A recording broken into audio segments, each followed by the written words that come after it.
Okay, I'd like to introduce Mr. George Fee, the author of Black April, which is about the fall of South Vietnam. Before you tell me about your book, can you tell me a little bit about yourself and how you became interested in military affairs?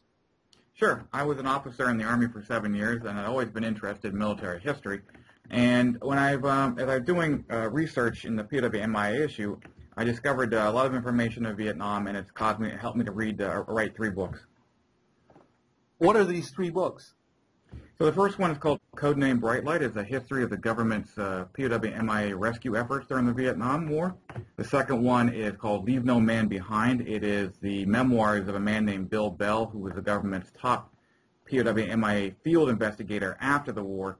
And then the third one is Black April, which is a history of the fall of South Vietnam. Did the third book grow out of the first 2? No, totally different, in fact. The first 2 books are on the POW-MIA issue. But when you do the POW-MIA issue, when you study that issue, you have to learn about the Vietnam War. And as I learned more and more about the war, I realized there are still so many untold stories out there. And in fact, doing research for the POW-MIA issue, I came across a lot of information on this battle outside of Saigon near the end called the Battle of Sun Lap, which is a town outside of Saigon. And in doing so, my translator friend and I decided to write a paper about that battle. And when we finished, we gave a copy to the commanding general of the ARVN 18th Division, which had fought there. And he was so pleased with the paper, he begged me to turn it into a full-length book on the fall of South Vietnam, because he said too many Americans falsely viewed the Army of South Vietnam as corrupt and weak and leaderless. Now, when I looked at the map in your book, I realized how difficult it was to defend South Vietnam. I mean, the wrong way to look at it is north to south, and think that all you have to defend is a narrow front. But in fact, the right way to think about it, I think, is to turn the map on its side. And then you see it's this giant long front from east to west. And what you really have to defend against is thrusts coming from the highlands and the border going towards the coast. That's precisely correct. So if you look at the map of South Vietnam, as you described, it's narrow at the top and flows down along north to south. And on the left-hand side, the western flank, is 800 miles of relatively uninhabited area covered in deep jungle and deep forest, where an enemy can mass large amounts of troops and armor and stuff, and then make a sudden thrust against a weakly defended area.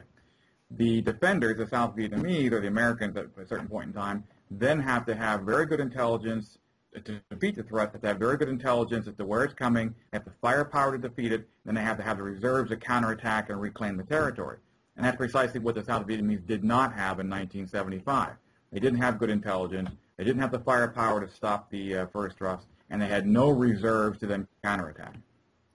Now, once the attack was underway and in the Central Highlands, it seemed to me that Thieu was called by the siren song of falling back into an enclave, but he did this too late. This is the kind of thing he might have done earlier, but he started to do this in the middle of the critical battles, and in so doing, he appeared to precipitate a rout. Was there anything he could have done differently to have avoided that situation? Well, he was caught, as Little Hart says, on the horns of a dilemma. If he stayed and tried to defend Pleiku and Kon Tum, he risked being cut off and attacked and slowly defeated, or he risked being bypassed totally. And the North Vietnamese troops could have gone to the coast and left those troops sitting in their bunkers defending Kon Tum.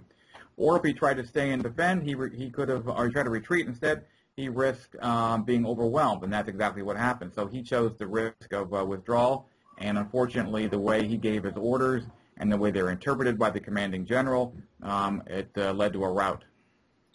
Now, from the point of view of Washington, after the Paris Peace Agreement, was there a sense in Washington that we're leaving these guys for dead and it's just a matter of time, or was there a good faith effort to make this a viable situation? Was it a case of a decent interval, or was it a case of a good effort that ultimately proved incapable of happening? Well, many people have speculated about the so-called decent interval theory, which was the title of a book by a guy named Frank Snepp. Having spoken to Kissinger directly about this, who he has said to me on more than one occasion that Vietnam remained the saddest point of his career, there was never any effort towards a decent interval, which is interpreted being that we would pull out there would be a sort of a time frame between when we pulled out and the South Vietnamese collapsed, so that we couldn't be blamed for it. But in terms of your second question, there's no doubt that after the June effort between Le Duc Tho and Kissinger in June of '73, and Kissinger says this in his book, and you can see it in the documents, that Vietnam as a policy issue sort of fell off a cliff. They had to move on to other things. To the other question about what could the U.S. have done, I'm of the firm conviction, although I can't prove this, that if we had bombed the continuing infiltration columns after the Paris Peace Accords, the North Vietnamese would have backed off. There's enough sort of hints in their literature that many members of the Politburo were not anxious to restart military affairs. They had been badly beaten in the '72 offensive, and they just were looking for a breathing space. So that's an opinion that I have. But to your last point, there is no South Vietnamese or American general officer who thought that South Vietnam could withstand a major military offensive without U.S. air power. And it's, again, not a fact of South Vietnamese cowardice, but a simple geographic fact. Again, the country is long and narrow and could be cut in two in multiple places. If you were a South Vietnamese general officer and you could go back to that period again, is there what might have been any kind of thing you might have tried to have saved South Vietnam and made it to, say, 1980 and allowed that country to survive? Well, the key issue here is their morale was high in 1973, but as soon as we began to cut aid, and as soon as they began to experience all those economic difficulties, their morale dived. And by 1974, there was a palpable sense of abandonment by the U.S., and their aid had been cut. They were been reduced down to their artillery ammunition had been reduced dramatically. Their fuel supplies have been cut. So when the North Vietnamese attacked and strengthened, there was no American response. Many of them felt that they'd been abandoned, and of course, then that was heading for the boat. So, well, thank you very much. By the way, where do you recommend that the readers and the viewers of this video buy your book, Black April? Well, I always steer people towards Amazon.com or BarnesandNoble.com. Of course, it's in Barnes & Noble's bookstores or your local bookstores, and you can, of course, get it on the Encounter Books website, which is my publisher. Thank you very much, George, and I recommend this book to everyone who watches this video. Thank you so much, sir, for your time. Thank you for having me.